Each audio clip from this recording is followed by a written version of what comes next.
আপনাদের সাথে সব সময় আমাদের হ্যাপি টাইমগুলো শেয়ার করি। এই যেমন ধরেন কোথাও বেড়াতে যাওয়া, ঘোরাঘুরি, খাওয়া দাওয়া, শপিং, এসব টাইপের ভিডিওগুলো শেয়ার করা হয়। আসলে দেখা যায় যে সব সময় তো মানুষের দিন একরকম যায় না, যেমন আজকের ভিডিওটা। তো আসলে দেখা যায় যে সব সময় ওইভাবে সব কিছু শেয়ার করা হয় না। তো আজকে আপনাদের ভাইয়াকে হসপিটালে ভর্তি করা হয়েছে। এই ভিডিওটা শেয়ার করার একটাই কারণ, আসলে সব সময় আমরা হ্যাপি টাইম কাটাই না, মাঝে মাঝে আমরাও খারাপ সিচুয়েশন পার করি। আর নিজের আপনজনের জন্য আসলে ওটির বাইরে ওয়েট করাটা এটা যে কত যে কষ্টদায়ক, যে ওয়েট করে সে বুঝতে পারে। তো এদিকে আপনাদের ভাইয়াকে যখন ওটিতে নিয়ে যায়, আমি বাইরে ওয়েট করি। আর এদিকে আপনাদের ভাইয়া 3 দিন হসপিটালে থাকবে। তো আমি একটু একটু করে ভিডিও ক্লিপ নিয়েছি, সেটাই 3 দিনের একটু একটু ভিডিও ক্লিপ অ্যাড করব এখানে। এটা আপনাদের ভাইয়ার কেবিন। তো এক কেবিনে 2 জন করে থাকতে পারবে, যদিও এখানে পাশের সিটে কোনো রুগী ছিল না। তো এইখানে সবাই সবকিছু আলাদা আলাদা, 2 জন রুগীর জন্য 2টা টিভি, 2টা ডয়ার, 2টা ক্যাবিনেট, এইভাবে সবকিছু আলাদা আলাদা। এবং কি রুগীকে যারা দেখতে আসবে বসার জায়গাটাও 2 জনেরটা আলাদা আলাদা। তো এদিকে আবার আমি আপনাদের ভাইয়ার জন্য কিছু খাবার কিনে নেব। তো এজন্য আমি নিচে চলে আসি, যদিও তাকে এখন মুখে কোনো খাবার দিবে না। তো এখন আমি কিছু খাবার কিনে ওকে দিয়ে যাব। আর একটা টাইমের পরে আমাকে থাকতে দিবে না, একটা টাইম আছে, ওই টাইম পর্যন্ত আমি থাকতে পারবো। এরপরে আমাকে বের করে দেবে, একটা টাইমের পরে থাকার কোনো নিয়ম নাই।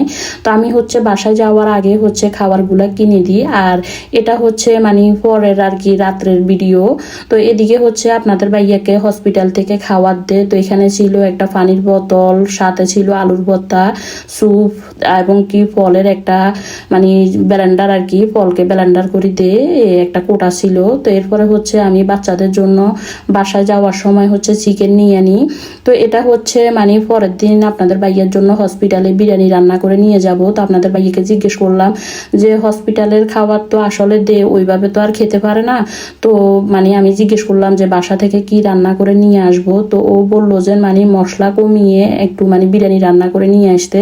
তো আমি বিরিয়ানি রান্না করে নিয়ে আসছি। আর এটা ছিল তার পরের দিনের দুপুরের খাবার। তো এখানে ছিল মোজারেলা, তারপরে যায় কর্নেট, পাশাপাশি ফলের ব্লেন্ডার করা এরকম একটা কোটা।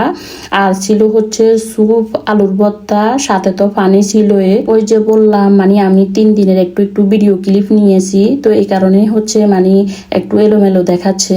আর এই জিনিসটা আপনাদের জন্য করা, এই ভিডিওটা আপনাদের জন্য করা। একটা হাসপাতালের ভিতরে কি না আছে, অনেক বড় হাসপাতাল, তার ভিতরে খাবারের দোকান হতে শুরু করে একদম মার্কেট হইতে শুরু করে সব কিছু যাবতীয় জিনিস আছে। এটা যে শপিং দোকানটা দেখতেছেন, এটা হসপিটালের ভিতরে। তো চিন্তা করেন একটা হাসপাতালের ভিতরে সব কিছু আছে, খাবারের দোকান হইতে বার হইতে সব কিছু, জামা কাপড়। তো এটা যেদিন আপনাদের ভাইয়াকে রিলিজ করে দিবে, ওই দিন ও ওর জামা কাপড়, ব্যাগ সবকিছু গুছিয়ে নিয়েছে। আর এদিকে যারা লাল পোশাকধারী দেখতেছেন, এরা হসপিটালে কন্ট্রোল আসে, পরিষ্কার করে রেখেছে কিনা এগুলার কন্ট্রোল। এদিকে আমাদের পরিচিত একটা ইন্ডিয়ান লোকের সাথে দেখা হয়। তো ও বলতেছে যে কাপুচিনো খাওয়াবে আমাদেরকে। তো পরে আপনাদের ভাইয়া বলতেছে না, মাত্র হসপিটাল থেকে বের হইতেছি, এখন খাবো না, যদিও এই বারটা হসপিটালের ভিতরে। তো ও বলতেছে যে যখনই তোদেরকে কফি অফার করি, তোরা প্রতিদিনে না করস। তো ওই লোকটা এক প্রকার রাগ করতেছে। তো পরে শেষমেশ কি আর করা, তো পরে আমাদেরকে ও কর্নেট এবং কি কাপুচিনো খাওয়ায়। তো এখান থেকে আমরা কফি খেয়ে এখন বের হয়ে যাব। যে বললাম আপনাদেরকে যে একই হসপিটালের ভিতরে সবকিছু আছে। তো এদিকে এটা ফার্মেসি। তো আপনাদের ভাইয়া কিছু ওষুধ নিয়ে নিবে। আর এখানে আসার সময় একটা ভাইয়া আমাদেরকে এটা তীর দে।